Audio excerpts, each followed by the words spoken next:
Chapter 16.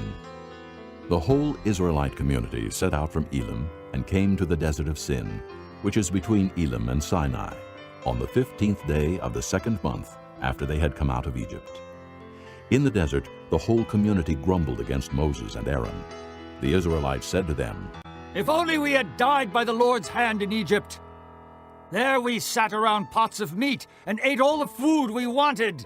But you have brought us out into this desert to starve this entire assembly to death."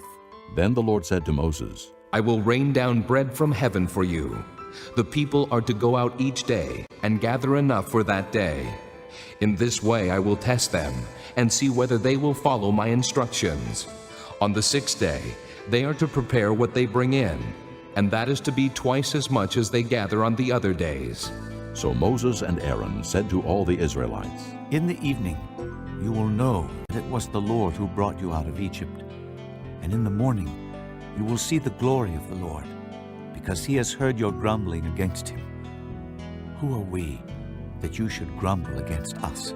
Moses also said, You will know that it was the Lord when he gives you meat to eat in the evening, and all the bread you want in the morning, because he has heard your grumbling against him.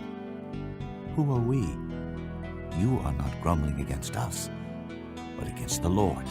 Then Moses told Aaron, Say to the entire Israelite community, Come before the Lord, for he has heard your grumbling. While Aaron was speaking to the whole Israelite community, they looked toward the desert, and there was the glory of the Lord appearing in the cloud. The Lord said to Moses, I have heard the grumbling of the Israelites. Tell them, at twilight you will eat meat, and in the morning you will be filled with bread. Then you will know that I am the Lord your God. That evening quail came and covered the camp, and in the morning there was a layer of dew around the camp. When the dew was gone, thin flakes like frost on the ground appeared on the desert floor. When the Israelites saw it, they said to each other, "What is it?" For they did not know what it was. Moses said to them, It is the bread the Lord has given you to eat. This is what the Lord has commanded. Each one is to gather as much as he needs. Take an omer for each person you have in your tent. The Israelites did as they were told. Some gathered much, some little. And when they measured it by the omer, he who gathered much did not have too much, and he who gathered little did not have too little. Each one gathered as much as he needed. Then Moses said to them, No one is to keep any of it until morning.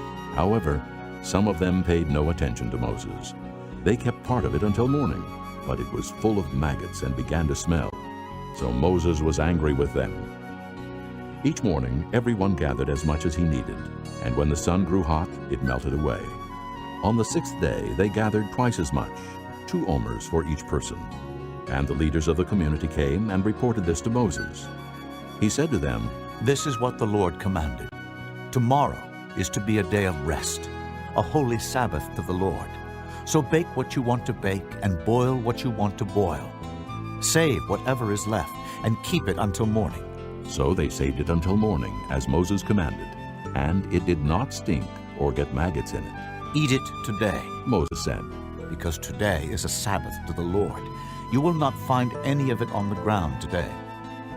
6 days you are to gather it, but on the 7th day, the Sabbath, there will not be any. Nevertheless, some of the people went out on the 7th day to gather it, but they found none. Then the Lord said to Moses, How long will you refuse to keep my commands and my instructions? Bear in mind that the Lord has given you the Sabbath. That is why on the 6th day he gives you bread for 2 days. Everyone is to stay where he is on the 7th day. No one is to go out. So the people rested on the 7th day. The people of Israel called the bread manna. It was white like coriander seed and tasted like wafers made with honey. Moses said, This is what the Lord has commanded. Take an omer of manna and keep it for the generations to come, so they can see the bread I gave you to eat in the desert when I brought you out of Egypt. So Moses said to Aaron, Take a jar and put an omer of manna in it. Then place it before the Lord to be kept for the generations to come. As the Lord commanded Moses, Aaron put the manna in front of the testimony, that it might be kept. The Israelites ate manna 40 years, until they came to a land that was settled. They ate manna until they reached the border of Canaan. An omer is 1/10 of an ephah.